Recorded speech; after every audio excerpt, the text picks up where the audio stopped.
Hi everyone, Andrew from Kensington Wine Market here. This is your single bottle tasting of the new Gordon MacPhail Connoisseur's Choice Glen Scotia 2000, bottled exclusively for your friends at Kensington Wine Market. So how about we just dive in and pour ourselves a little sample of that.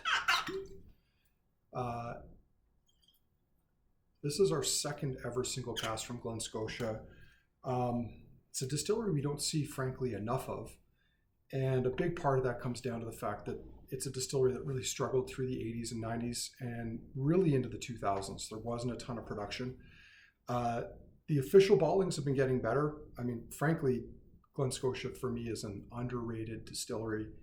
A fairly old distillery dating from 1832 from the town of Campbellton. It is Campbellton's other single malt next to Springbank, which curiously produces almost the same amount of whiskey in theory. Distilleries have a production capacity, and Glen Scotia certainly pushes the limit with theirs.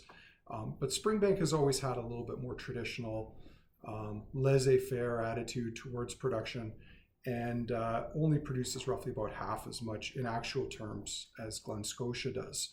But Glen Scotia is a lovely dram, and we love this cask. Can't wait for you to taste it. So before we nose or do anything else, slange everybody. A little wee taste there. I always like to do that first taste on its own, just to cleanse your palate. Maybe you've just had lunch or dinner or a coffee or a beer. Heaven forbid, a cigarette or a cigar. That first sip will help acclimatize yourself to alcohol. We're going from 0 to 56.9%. And also help to rinse out maybe what was in there before. It's also handy to have a little glass of water on hand when you're tasting.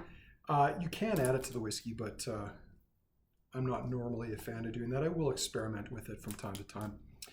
Anyway, what can we tell you about this particular cask?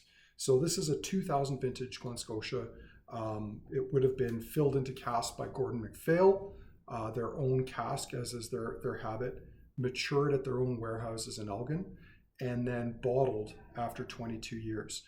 We were given the opportunity to purchase this cask. When we sampled it, we knew we had to have it.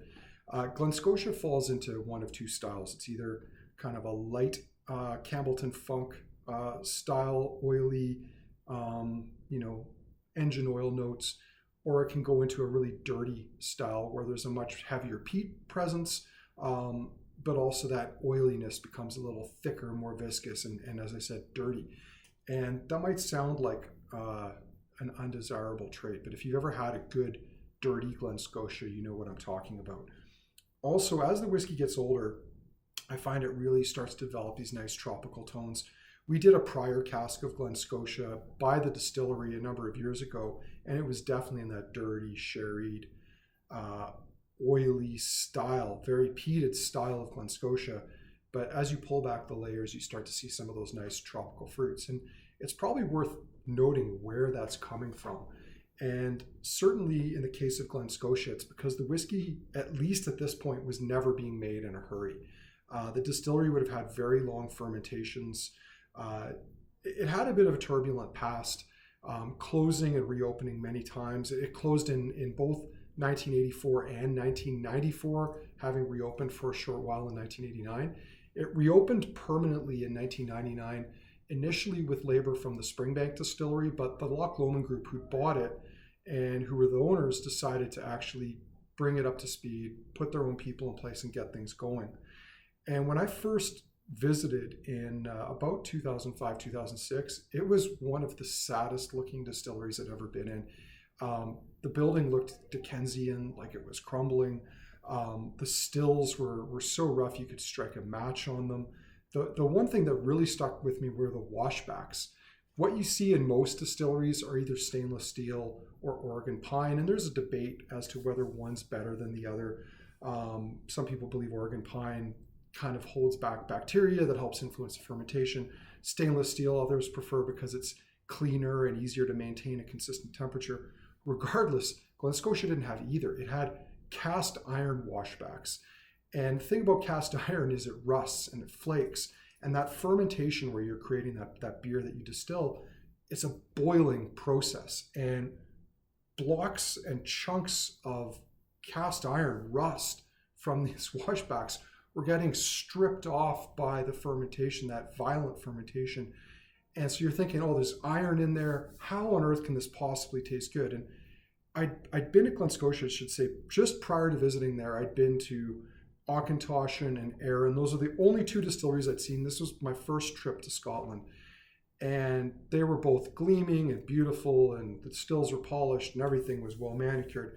And I got to Glen Scotia, this dilapidated, frankly, sad-looking distillery, and everything that I saw about it, and not knowing what I know now, made me think, how on earth can this whiskey possibly taste good? And as the years went by, especially in the late 2000s, early 2010s, I started having a chance to sample Glen Scotia, especially some older bottlings of it, and I started to get an appreciation that there was something really cool there. The whiskey, as it matured, as it got older, became very tropical, very fruity. And I think a big part of that comes down to the fact that the distillery was somewhat neglected. It was never running full time. So you're getting these long fermentations, regardless of the fact that at this time it was happening in cast iron and not stainless steel. The stills would strip out those bits of iron and things that were in there. And I think that might be one of the reasons why Glen Scotia has this really wild profile to it, is because the fermentations were inconsistently long depending on how often the distillery was being run and operated by the staff. So you'd have varying fermentation times. Because they weren't in a hurry, that distillation is slow too. And both of those things, that long fermentation, slow distillation, ultimately lead towards this opportunity to create fruitier esters. And the longer they're in the barrel, the more they mature, round out, and become really fruity and tropical. So specific details on this. What do we have here? This is a refill American oak hogshead, cask number 325 to be specific, 22 years of age, from the 2000 vintage, bottled exclusively for Kensington Wine Market. This is one of our final 30th anniversary bottlings that we've done, and we've already had a couple from our good friends at Gordon MacPhail, so certainly very grateful for that. And it came at the same time as a Balblair 1997, which is a really nice contrast. This being coastal, bit of Campbellton funk and tropical, and then the Balblair being more of a traditional sherry cask, sherry bomb, Highland spaced style of whiskey. So what do you get on the nose? It's very creamy right off the bat, and you start to get a little bit of that cheesy, funky Campbellton tone. There's a nice saltiness in there too. When I wrote my original tasting note for it, and I can still get a little bit of it here, there's like a note of mochi, which is that sort of Japanese bean paste custard coating that you'll sometimes get on ice cream. But I also got notes of olive oil, Five Alive, those oil tones being very common for Glen Scotia, and then moving into melons and a bit more tropical fruits. At 56.9%, I find the alcohol is very rounded, very balanced. It's mellowed nicely. It's held its strength, but it's lost some of those sharper, more volatile edges. On the palate, a bit more of the same, but I find it's a little bit darker. You're starting to get some of those toasted oak notes coming in, especially the spices. A little bit nutty as well too, but you're retaining those nice tropical tones, the pineapples, melons, moving towards mango, and taking me back to my childhood, a little bit of Five Alive fruit punch there as well. I'm really enjoying this. Let's have another sip here.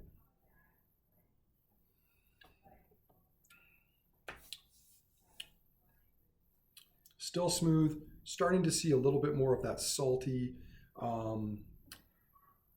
oily, little bit funky character coming through on the palate. The finish, it's long, it's warming, a little bit of spice, loads of fruit still, some nice creamy tones coming from the wood.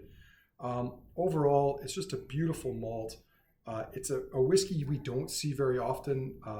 Glen Scotia 15 and 18 are increasingly hard to come by, mainly because the distillery just doesn't have a lot to sell. Regardless of what had been produced over the course of the 90s, the 2000s, and the 2010s, a lot of that still was going into blending and or traded off to other companies. And the reality is there's just not a lot out there. We talked about 1989 being a year where it reopened after that closure in 84. You rarely see any Glen Scotia older than that these days. And certainly anything from the 2000s, the early 2000s are getting increasingly rare too. So I hope you like that. Bottled at $265. There are only, and I should have checked this fact before we got too far into this, there are only 228 total bottles, so it's not going to last forever, but it is lovely. I hope you're enjoying it. Big thank you to our friends at Gordon MacPhail for setting us up with this, and also to our friends at Authentic Wine and Spirits, who are our importers. So until the next one, if you do another of these, slange everybody. Cheers.